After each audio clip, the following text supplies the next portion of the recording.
All right, I think we're live. Hopefully we're live. Today we're talking swing fixes.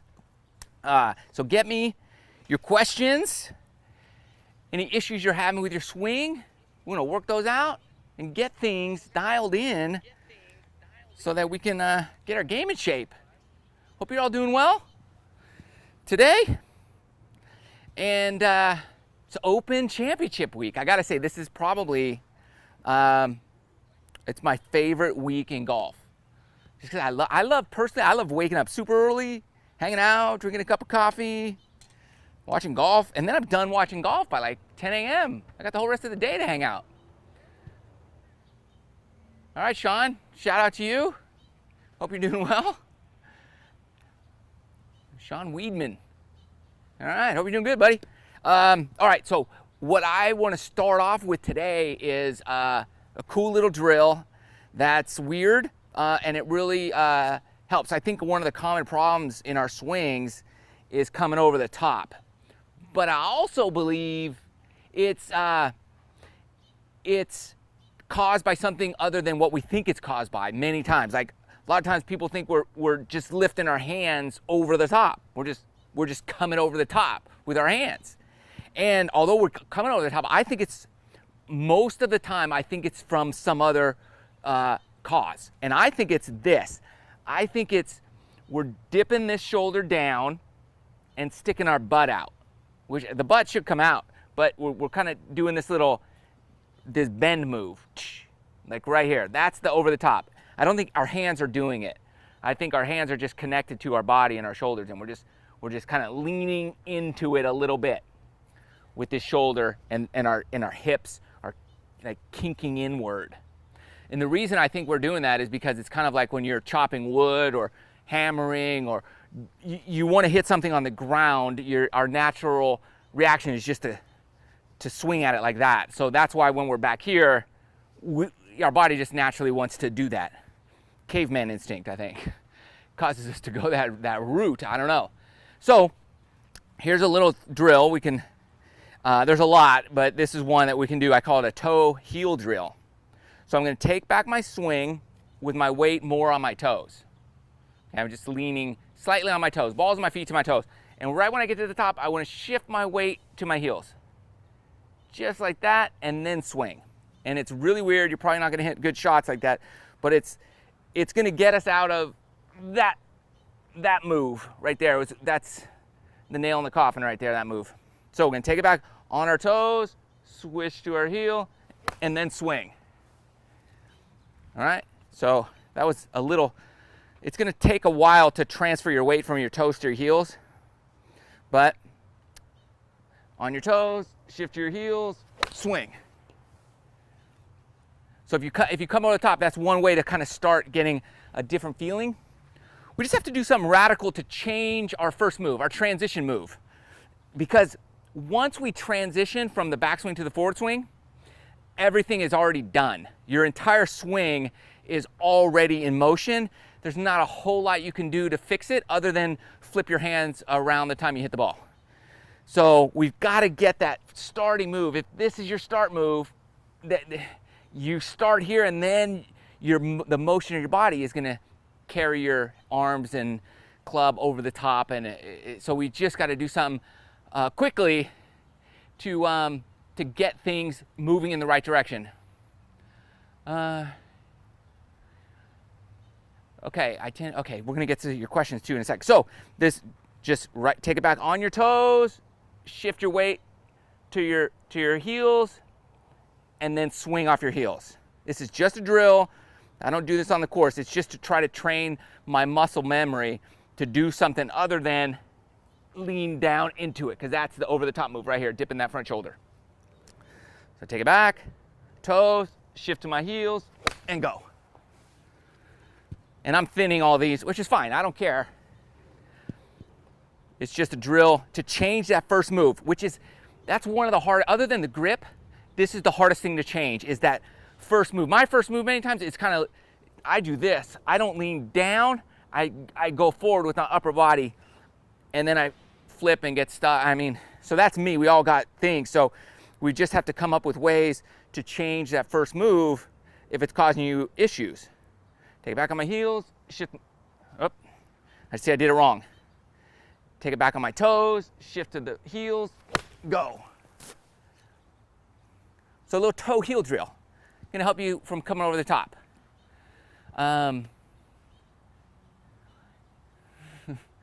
Okay, I tend to hit better using baseball grip versus whatever you hit it better with, I would stick with it. So baseball grip, which is your 10-finger grip, they call it. Okay, that's fine. That's a great grip. Interlock, yeah, if that doesn't work for you, don't use it. Okay, use overlap. I use overlap, and the 10-finger is great too.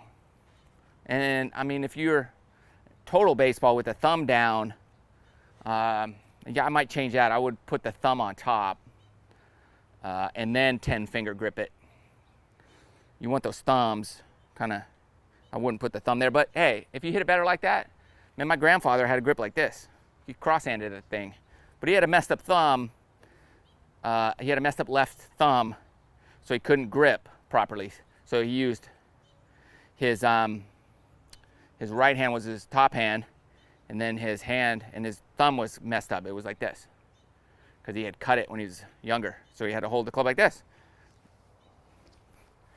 And that's how he swung, you know, his whole golfing career. So whatever works best for you, I would say there's, you know, Tommy Gainey, I mean, he's a reverse. It's gonna be tough to be as consistent, but gosh, there's been guys on the tour cross-handed, some guys chip cross-handed. So whatever works for you.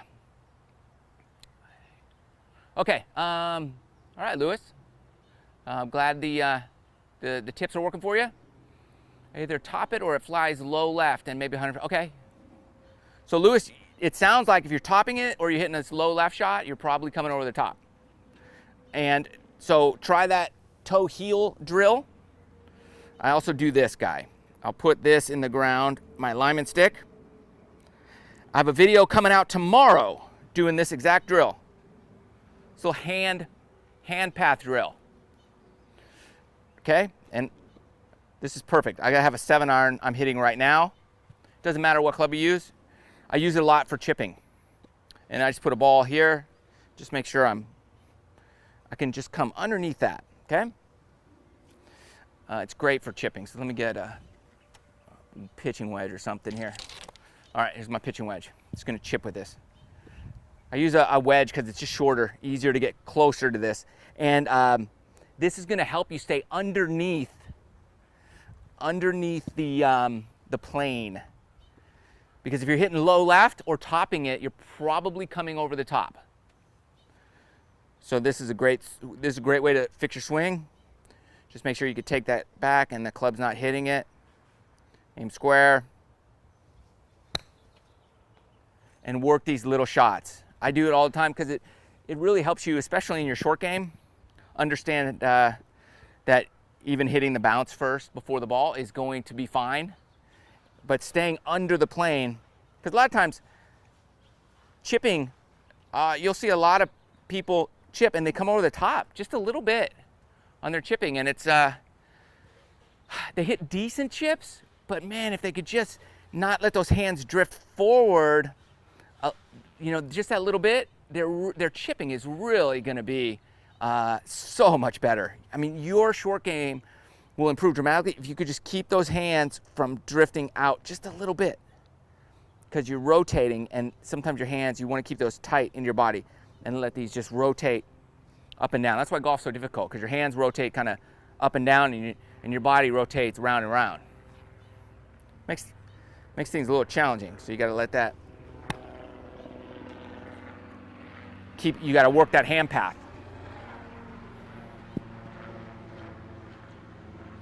So I just put my ball, I don't know, a foot in front of the stick, you know, maybe 6 or 8 inches inside of it, you know, whatever works, so I can get my hands right there. And then if I come over the top, I'm gonna hit the stick. So I'm just working that little guy right there. Start off small, and then work on getting that club inside out, inside out, inside out, and then take it to your full swing. And you can start working on, you know, that's just a common move.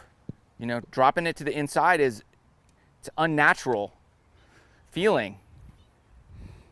You know, it's easy to do this because you want to dip down towards that ball, and already once I start swinging, forget it. It's over the top, and I'm gonna be so far outside. I'm gonna be ahead of the ball, which is gonna be that top. You know, or when I connect, low left every time. So we got to feel like we take it back up here, we get our weight back on our heels, and then we could swing and feel like that club's inside traveling out. So I like the toe heel drill, which is, you know, even on short swings, toe. So I'm going here and then get that first back move after I work that hand path drill for a while. Hopefully that will help. Yep, send in your swings. So, hey, when you send me your swings, go to my website, MrShortGame.com. There's a thing that says get your swing analyzed. Here's the deal. If you send me your swing and you pay, those people go first. So, obviously, you know, if you pay, then that's where the priority is. So if you don't, I'm still going to try to get to your swing. It's just going to take me longer, okay? Or, you know, hopefully it'll happen sooner than later. But there's priority for the people who actually pay. I just have to. I get so many swings coming in. You know, I got to make sure that I can't work for free my whole life. Sorry. Okay. I'm gonna get to your question about pushing your drives, but I want to start with this, okay? Because this will help understand that concept. So I did some videos about opening the club face up and hitting it lower and hitting it chipping. Some of you had some great success with that. That's awesome. So, but I want to explain the concept here, because typically what happens is swing path, the path of your swing dictates the spin of the ball, and the club face would dictate where the ball would start. And that is primarily the case, except in the short game. Those rules don't apply. Watch, I'm hitting a 7-iron here. This is a 6-iron, I'll get a 7. 7-iron. Okay, this is aimed, I mean, almost center, just right center of my net. Is that a 7-iron? That's an 8-iron. Where'd my 7-iron go? All right. Now, I'm gonna do this, exaggerate. So I'm gonna open that face way up, and I'm gonna put it back in my stance. So my face is pointed at the white pole way to the right. Like, I mean, it'll barely hit the net. So, here's a chip shot, or a pitch. And it went exactly straight where I aimed. Okay? It went exactly where my swing path was. So, I'm opening that face way right. I mean, it's aimed outside of my net. So, according to our normal teaching, swing path dictates spin. Club face dictates where the ball will start. So why is the ball starting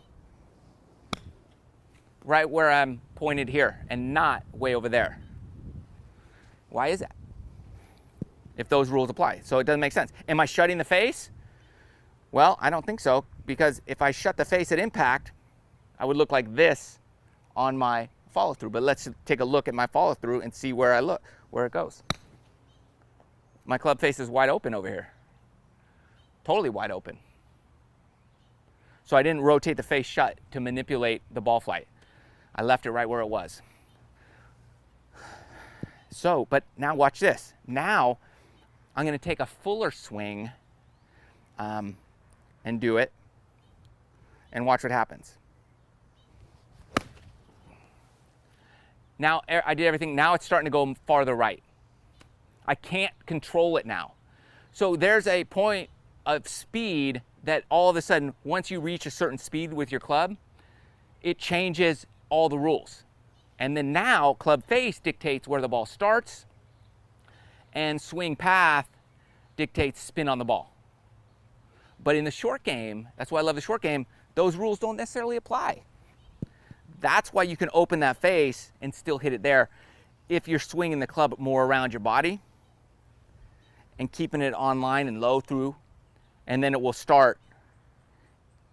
You know, I don't think I'd ever hit it quite this open and want it to go straight, but you could. And that was perfectly straight with a wide open 7-iron. So on the chipping game, those rules apply. So now, that's why I always say you can open your face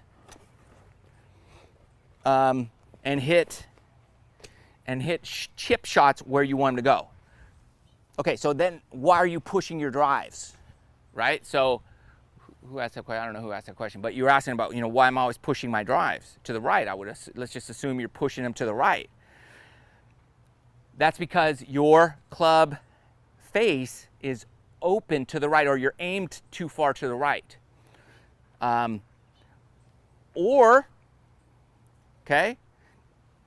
you could be, you know, you could be swinging square. It could be square to your swing path. So if that face is, well, it would be open. So if you're aimed correctly and the face is open, then yeah, your drives are gonna start right or push right. So that's where your club face would determine why the ball goes right.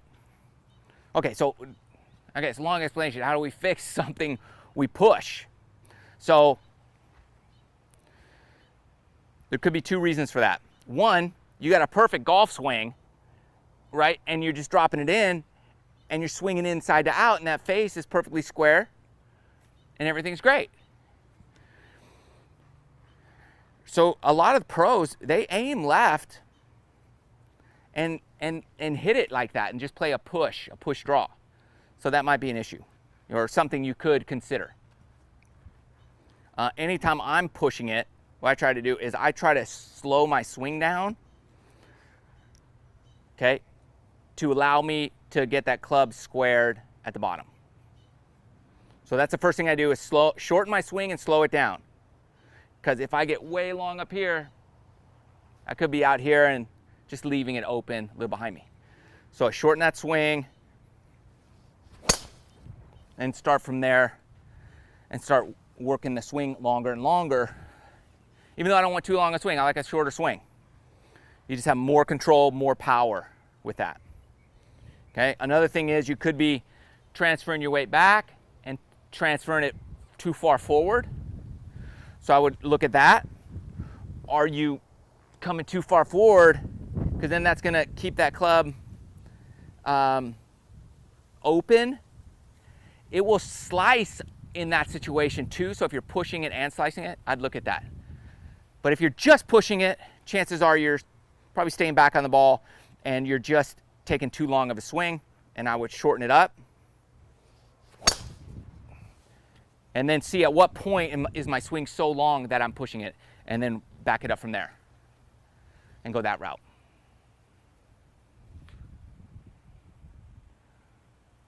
Yes, okay, are these sticks from Home Depot? They are. They're so much cheaper than alignment sticks. So I use these guys. They're reflector sticks from Home Depot. They're just a couple bucks. That's where I get them. I'm all about saving people money, even myself. Okay, I also have these guys, which I do like. I'll show you these. These are my T-Claws. They're made by a company called the T-Claw, T-E-E-C-L-A-W.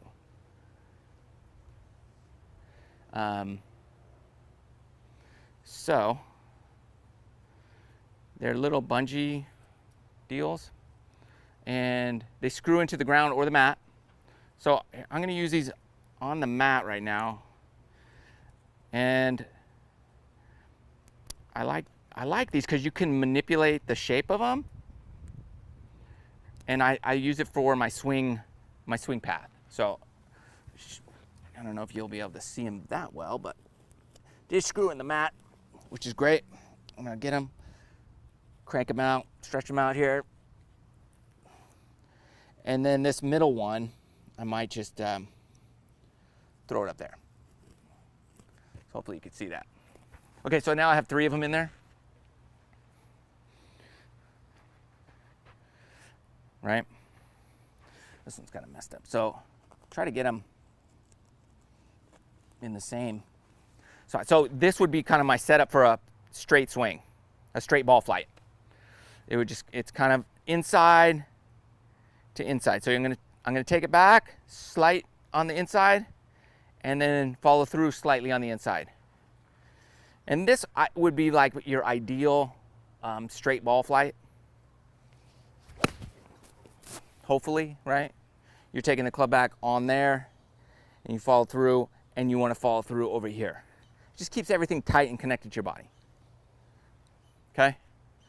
I use this all the time for swing path. Okay, let's get to some of your questions. About rotation, do you think? Okay, I think he's asking about rotation. Do you think for pulling or pushing? Yeah, I mean, I'm big on body rotation throughout the swing. I'm not a big like weight transfer back and forth. I'm more of a let's rotate around and around. So I just think it helps you from pushing and pulling the ball. You will a little, but then you just kind of figure out your tendencies and work on it from there. Okay, my swing speed is only in the 95 range. What can I do to crank it to 100? Okay, so rotation is going to help. Shortening your swing is going to help a lot. Okay, and then this is the drill I use a lot to build swing speed. I squat down on my backswing. I like to squat down and then just go right here and then just rotate through. So it's a little squat down to load power, and then I'm rotating, and it's kind of like a jumping move.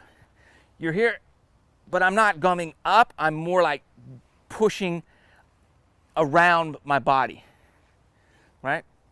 So you're just, and if you take it back and then squat, what you're doing is you're taking it back, you're squatting, and then rotating and then coming up. I feel like there's an extra piece of motion in there, whereas if you don't do everything perfectly, you're gonna lose power. So like Ricky Fowler move, I like to squat down on my backswing, so then I'm done. Now I'm all just full of power, I feel, and then I can really rotate and fire through the ball. That's what I would work on. And then flexibility is gonna help. Increase your club head speed. Okay. Love it. You guys are building some of the nets. Yeah, it's gonna be good. I love this thing. I have to adjust it every now and then. The top, they kind of bend in a little. So if I did it again, I'd probably put them a little closer to each other so they flexed out. But they're pretty good. And then I do like the net plays net in there, inside of it. That's a 10 by 10. I don't know, it just, well, that thing kind of springs the ball back. It really helps. Okay, how do I know if I'm the proper distance from the ball with my irons set up? Great question. Okay, proper distance. I like a fist from your belt or your junk, right? A fist here from the club, okay? That's a good gauge right there. Some people think, man, you can't be, look at Jim Furyk. I mean, that dude's like right in here. So you can't be too close. You could be too, but you can be too far. So I'd say, if you're double fisting it here, that's too far. Get in there. Right in there. Just hang down. Let your arms hang. You're good. Right in there. Your armpits should be over the balls of your feet is a good way to think about it. Right in here. So just let that hang down. There you go. Perfect. Then where's my arm? There's my arm. Get that club in there. There you go.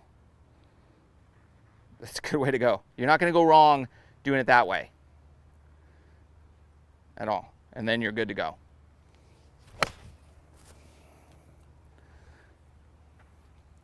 Hopefully that helps. It's kind of, that's like the baseline. Okay, so then with my T-claw here, let's say I wanted to play more of a draw. I'm just going to take this one and move it out here. Okay? So now my swing is a little inside, and I'm keep pushing it to the outside. Inside, inside out swing.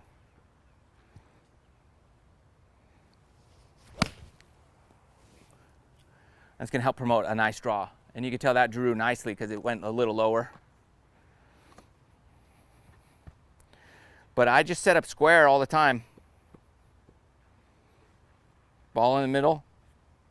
This is a 7-iron. Start here, middle, whatever.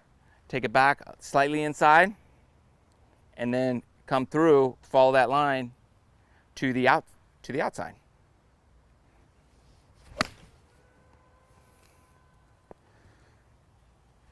Right? So I like the T-claw. So I could work on draws for a while, then you just come back, pop it back to match. Okay, good. Now I'm working on straight shots. Or take it back in slightly inside, and I bring it through slightly inside. That'll be more of your straight ball. And that's my favorite shot, because I just feel like that club is tight into my body.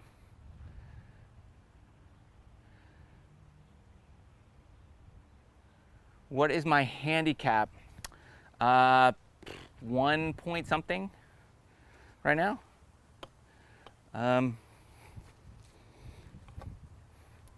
It's 1.3. 0.3. I haven't been playing a lot lately. Making videos, doing short game stuff. When I do play, yeah, I shoot par, under par.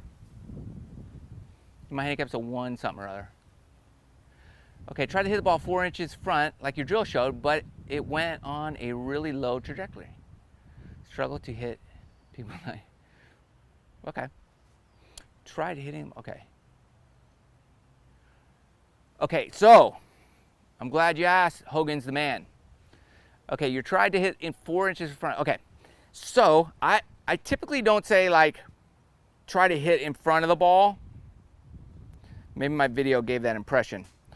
What I try to do is, I try to get my body rotated around. The club will hit in front of the ball, but if I have like 4 inches in front, then that's a lot. So you'll hit in front of the ball, but let's worry about rotating your body and getting the center of your body over here when you're making contact. All right, and here's something that might help you. So instead of thinking hit in front of the ball, because that could give people problems. So if it's not working, what we're going to do is we're going to do something different to help you achieve that, but without thinking about hitting in front of the ball, because that could mess you up.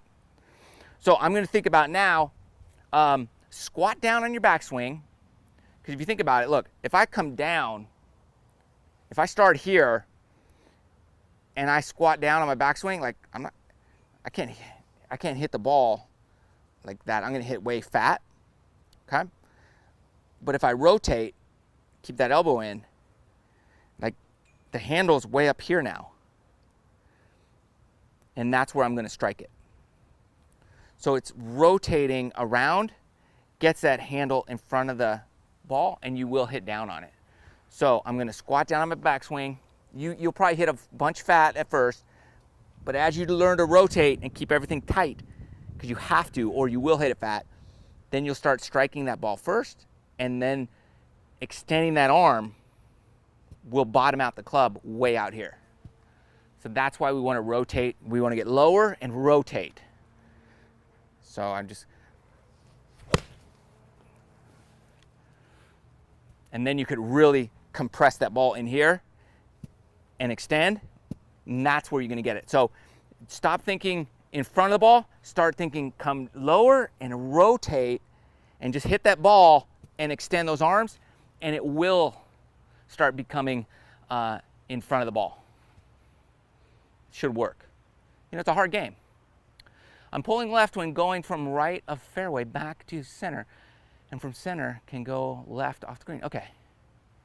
I'm pulling left when going from right off fairway back into, I don't know if I understand that question totally, but it sounds like when you're in the fairway, on the right side of the fairway, trying to hit it back to the center, you go left off the green. Okay, so let's say you hit the ball right side of the fairway. Boom.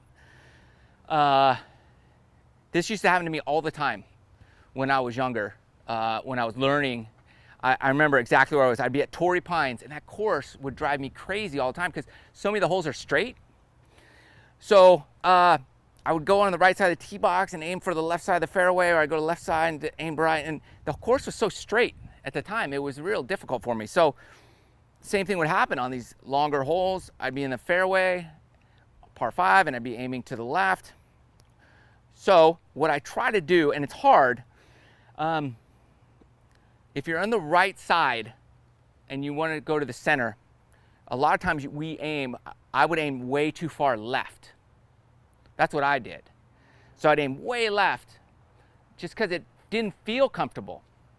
And so before I knew it, my feet were aimed like in the homes, but I'm looking center of the fairway. And I would have a lot of struggles with that. So you're not supposed to do this, but this is what I would do. I would get behind the ball and I would take my foot and I would just draw a line right in the dirt or the grass or whatever. Okay? Just like center of the fairway. And I would just line it up and say, okay, that's center of the fairway. And then it would just help me line up, and I'd get here and I'd be like, oh my gosh, dude. And I would feel like I aimed way right because my tendency was to do this. And that was me. So I would do something to really work on my aim. And if you're just practicing, I would get an alignment stick and I would draw and I would throw this down, take it out of my bag, just, dude, I'm throwing that. And you know, if you're just playing for fun, who cares, right? I just throw that guy down and dude, it's a practice day. I can do whatever I want. And so then I would do that. And I've done that many times. When I was in college, we didn't really use alignment sticks back then, but I would throw a club down. And guys are like, what are you doing? I'm like, dude, we're practicing today. I need some help. So that's what I would do.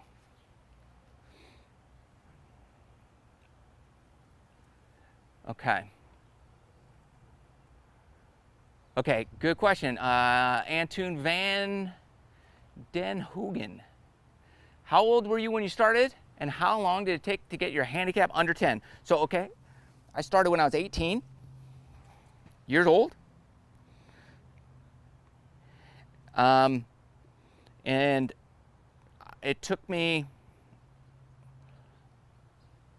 probably 2 years to get my handicap under 10. But 3 years after I started, I was playing for San Diego State University, Division I. So I walked onto the team and made the team. During that time, however, I don't know if it helped me or hurt me, I broke my wrist when I was 19 or 20. I broke my wrist, and I broke my wrist when I was 19. I had surgery a year later, so I was in a cast for like 8 months during those first 3 years when I started golf. So I had to play one-handed a lot. So I worked on my putting a lot. I was in a cast, and a lot of short game stuff. Oh man. So hope that answers your question. So it took me about a year, but I broke my arm like right after that. It's very frustrating. So then it kind of was up over 10 for a while. I just had no choice. But then it got down. So that's what happened. Okay, I'm left-handed golfer. My biggest problem is with my driver. I seem to always go left.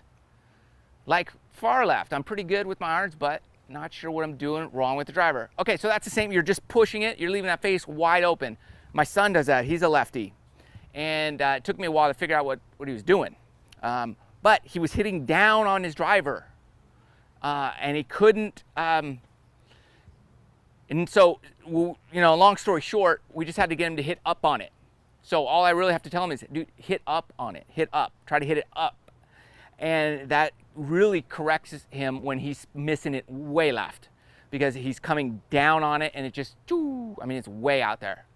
And so I would assume you're hitting down on the driver. Okay, because when you're hitting your driver and you're coming down on that, I mean, you are de-lofting that club. So you're taking a 9.5, you're making like a 5 degree club just by coming down it. Just think about what angle of attack. If you're like 5 degrees down, you know, now you're hitting a 4.5 degree driver. And not too many people can hit that straight.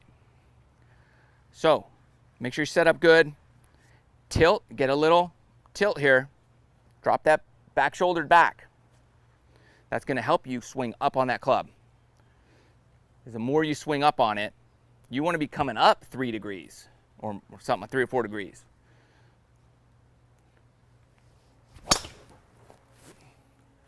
And then you'll start hitting a little draw, and it'll help you. So work on that. I think it should help you.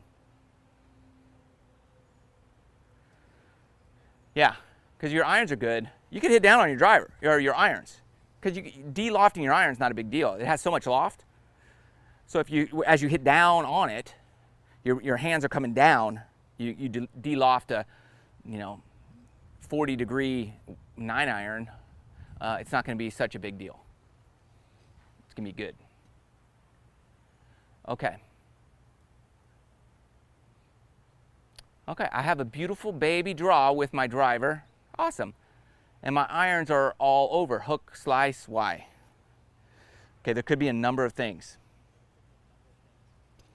There could be a number of things. One of them is, okay, so if you have a nice little draw with your driver, hey, you're probably swinging up on it, everything's good. Hey, so if you're swinging up on your irons, watch this. All right, so it's in reverse. You got the same problem, I would imagine, but it's in reverse. You're swinging up on your driver just perfectly. And you're also swinging up on your irons. So here's a 4 iron. If I swing up on this, I mean, I'm going to hook this thing off the planet, which I just did because it hit where that hole in my net is. So if I'm swinging up on here, my hands are just going to release like crazy. And that club is going to be totally shut with a 4 iron. So you want to be hitting slightly down on these as opposed to up. So I would work on that. By hitting down, you might want to come over the top. So just think about flattening that guy out and letting those hands fall down, because those hands are going to move down, and that's going to help you. That's what's hitting down on it, by letting those hands fall the entire time of your swing. Okay? So just let those hands fall down and rotate. Okay? And if you're coming up on it, it's going everywhere. If you're hitting down on it, you're going to eliminate a lot of that inconsistency. So I would ask yourself, are you taking divots with your irons? And then you'll know. Because you want a little bit of a divot, even with the long iron. All right, awesome. Give it a try. What do I prefer, iron or graphite shafts? So, great question. The technology is moving more toward having graphite shafts in your irons. Iron, there's an iron shaft. So, like my son, who's 15, he has iron. He doesn't have iron. He has graphite shafts in his irons. They're you couldn't do that years ago. The technology just wasn't there to make it consistent, because sometimes these guys on tour would hit a graphite shaft in their iron. They'd hit their 8-iron 170, and then the next shot it would go 200.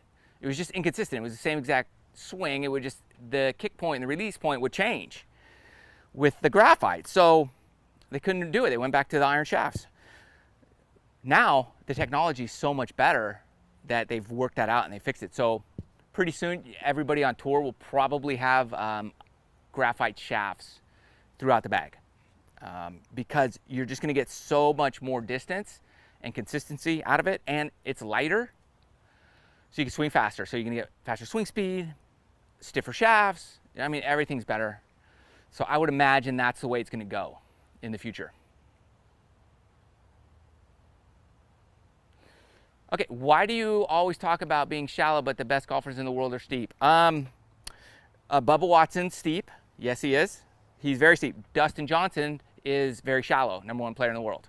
So he gets that club and he's getting shallowed out. Ricky Fowler shallows that club out. Sergio Garcia, shallow guy. There's, different people have different swings. Some are, Nicholas, he was steeper, but he got that club up here, but then he did shallow that out. Lee Trevino, I mean, those old school guys, they shallow it out. The reason I talk about shallowing it out is because so many people are way too steep, and the average golfer doesn't perform well with a steep swing. You're gonna do much better shallowing out the club and swinging from down in here. It's just gonna be more consistent for more people.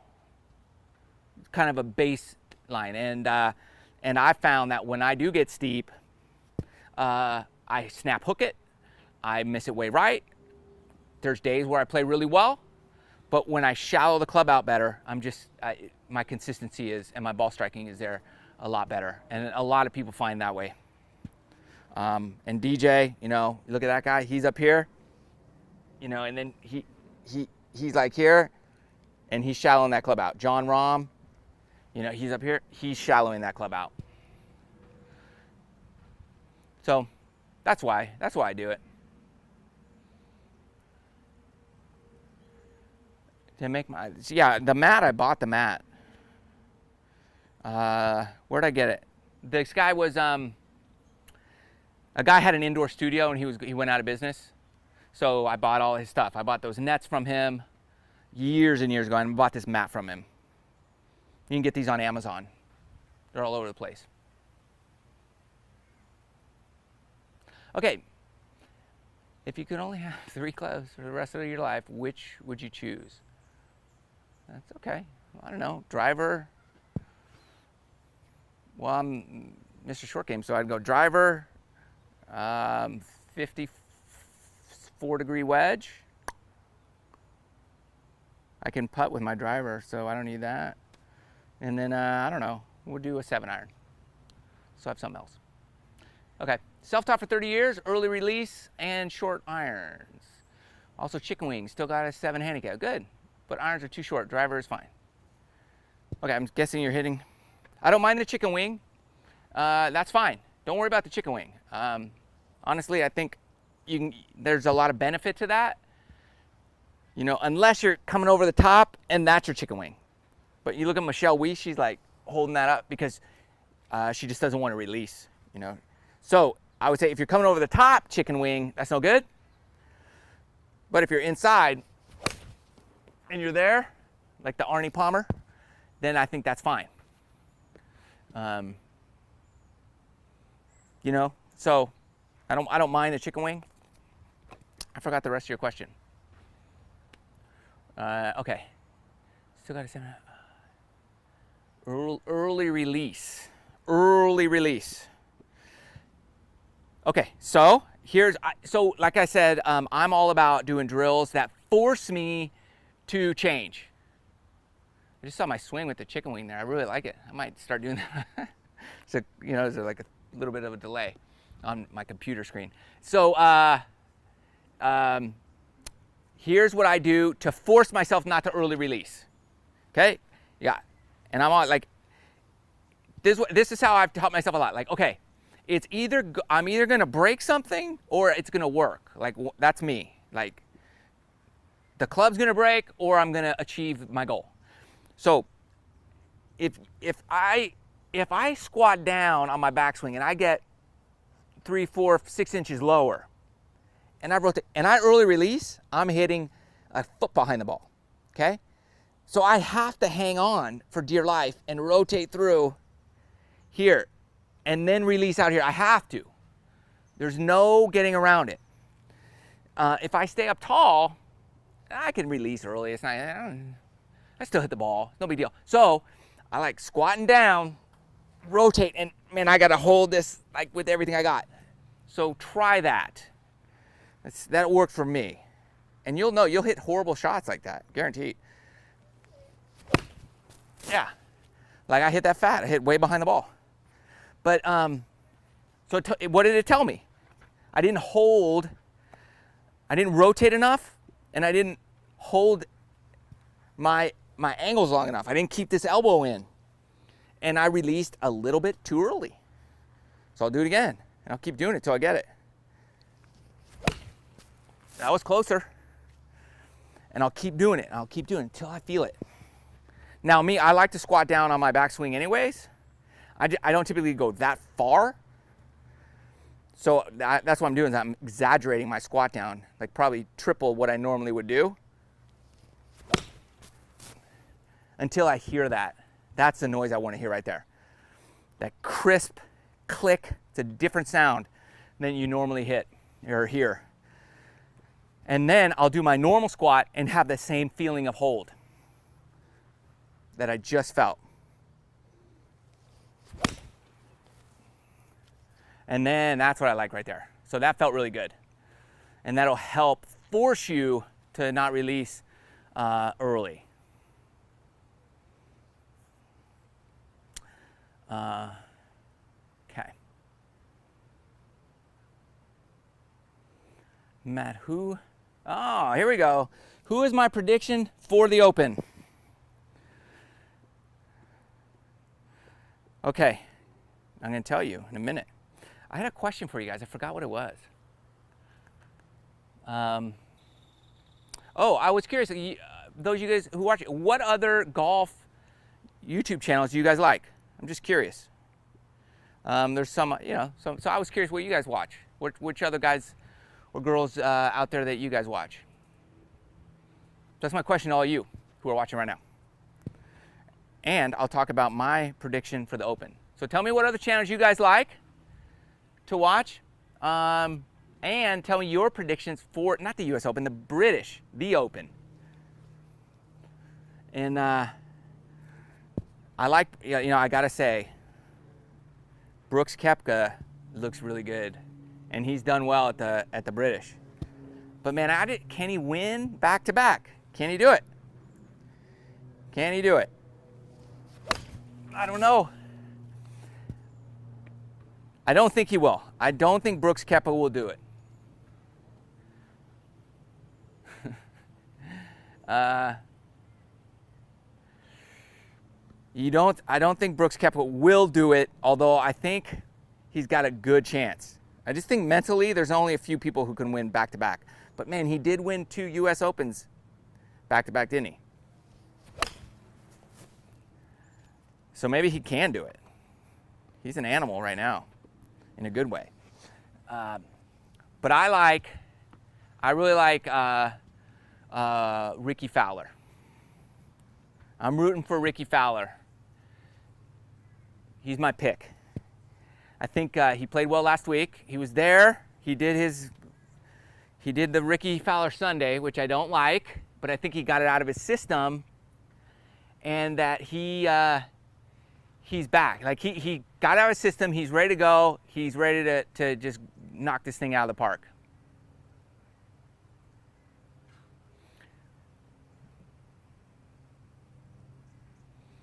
Yeah, okay. Well, who is this? Baseball board at 42? All right, I watch all those guys too. Yeah, so I think Ricky's in it.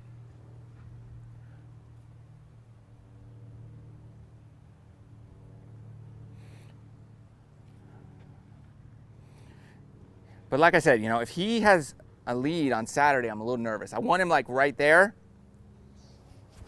Oh. I want Ricky like close, but not in the lead. Because I think he could have like a great Sunday. But I do believe he got that bad Sunday out of his system for the next couple weeks. All right, here's another drill that will help fix your swing if you're having issues. So, yeah, I know Fowler keeps coming up short. Okay, so as we wrap up here, next 10 minutes, we'll talk Open Championship, and here's a great drill I like to do. So take your swing, your normal swing, and when you do it, think about your rhythm and how long it takes you to swing. That's what I just want you to focus on right there. Like, just focus on how much time this takes. You can use a metronome, some guys do that, but just focus on how much time this normal swing takes. Okay, that's like my average swing right there. Now, what I want to do is take that exact same amount of time, but I only want my hands to go right here, not past my shoulders. So I'm going to take that exact same amount of time. I'm going to take it back, and I'm just going to hold it here as long as possible. So I want it to be the exact same amount of time as my regular swing, but with half a swing.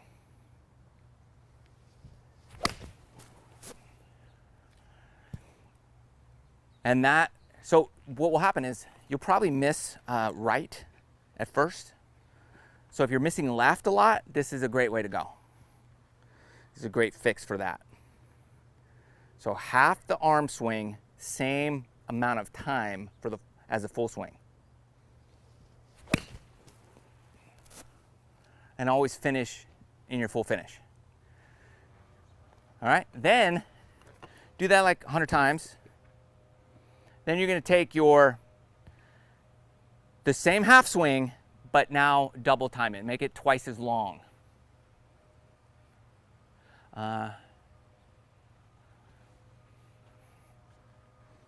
Okay, so now I want to double time it. Same swing.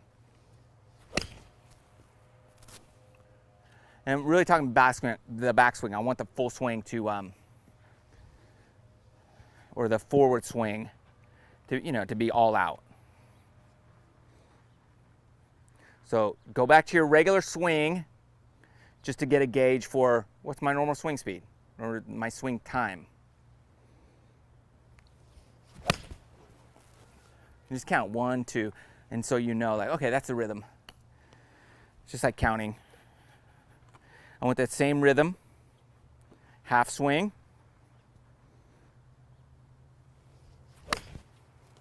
Might have been a little quick.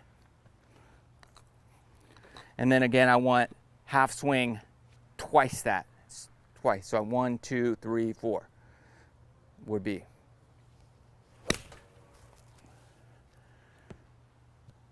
Right? This is going to work out a lot of problems in our swings.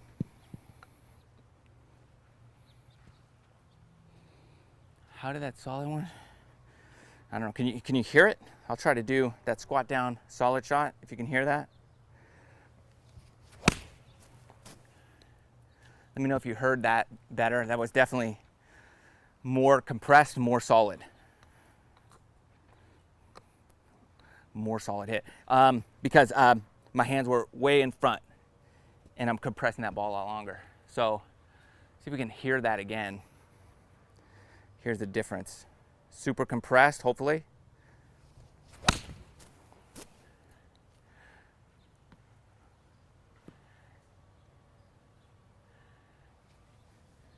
Can we play tour together? Yes. Yes, we can. You pay the green fees. You let me know when to be there. I'll be there. All right. Baseball guy, baseball border 42. Am I saying that? Broder, baseball broder. Yeah, your treat. I'll be there. Okay, so here's without that extra compression swing. Tell me if you know the difference. I mean, solid, but definitely a different sound. I always hit left of target, wedges. Okay, so first things first, make sure your wedges are fit. Because if your lie angle is too upright, yeah, if the toe is up off the ground, right? So it would be too upright, the club. And so your toe is hanging off the ground, you're gonna hit your wedges left all day long. So if it's just your wedges, I would have the lies checked, that angle. Mine are 2 degrees flat, which means I need the handle pulled down 2 degrees. Or I need this flattened out 2 degrees. 2 degrees flat. It flattens it out. Because I'm shorter, so so when I set my hands up, I'm like this, the toes up, I need it flattened out. Otherwise I miss left all day long.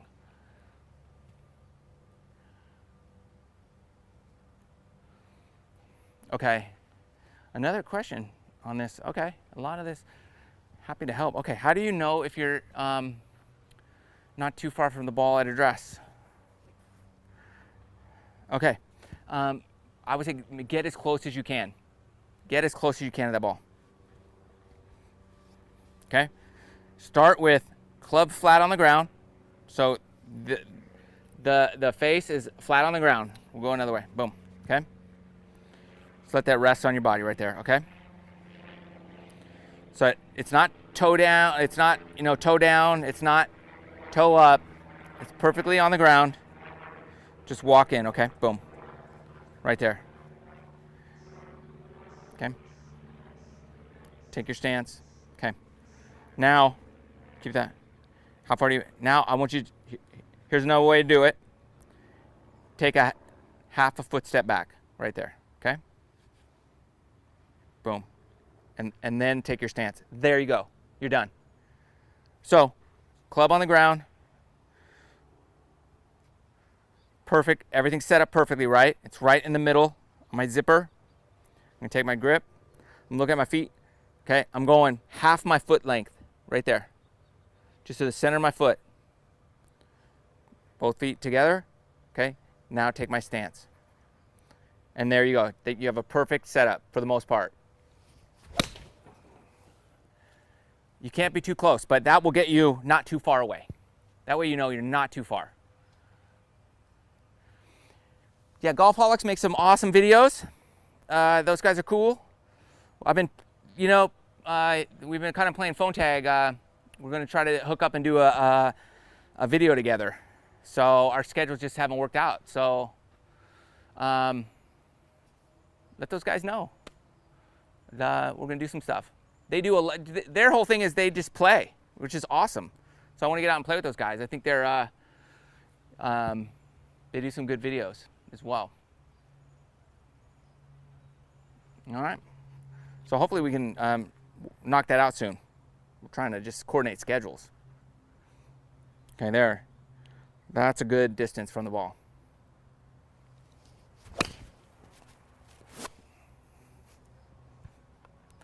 All right, any last questions before we run off? We're going to sign off here in a second. How to get more spin with your irons. Last question. All right. So I'll use a 7 just because my wedge will go over the net. Same rules apply. You want to squat down on there. Squat down so your handle's forward and rotate through that ball, okay? 1, don't swing so long. Your wedges, you want shorter swings with your wedges. So here's my wedge. This is my wedge swing right here. That's it, pitching wedge, gap wedge, sand wedge, lob wedge, right here. Okay? You're just going here, and then you're gonna rotate and you're gonna keep this elbow, this back elbow in, as long as you can. No, I don't have a resident card. I live in LA. Sorry, I know, it's like so much more expensive for Torrey Pines without one. I used to have one. My mom still lives down there. Sometimes I use her address for my driver's license. I just renewed my license, so I can't do that now. Okay, so we can take it back, just right here. Keep that right elbow in as long as possible and rotate through that. okay? And you're gonna get crisp contact with your wedges and your irons. And it's gonna create a lot more spin if you keep a short swing and just rotate, keep that right elbow down and through the ball, and then release it after the fact. It will help out a lot. Okay? Keeping a short swing, rotate, and you're good to go. Hope that helps. Sorry, baseball border, I don't have a resident card. Wish I did. We'll figure that out. All right, so that's it for today. Hope you liked the video. Hope you liked the Q&A time. Happy to be here Tuesdays, 4 p.m. Eastern. New video out tomorrow. Watch that, it's on chipping, short game. And we got some other stuff coming later in the week. Go crush it. Good luck. Ricky Fowler's my pick this week at the Open Championship. So it's gonna be awesome. Hopefully he can pull it out. All right, peace out. We'll see you next week. Hopefully Ricky's got the claret jug in his hand. We'll see. Come on, Fowler. You can do it, buddy. I'm out.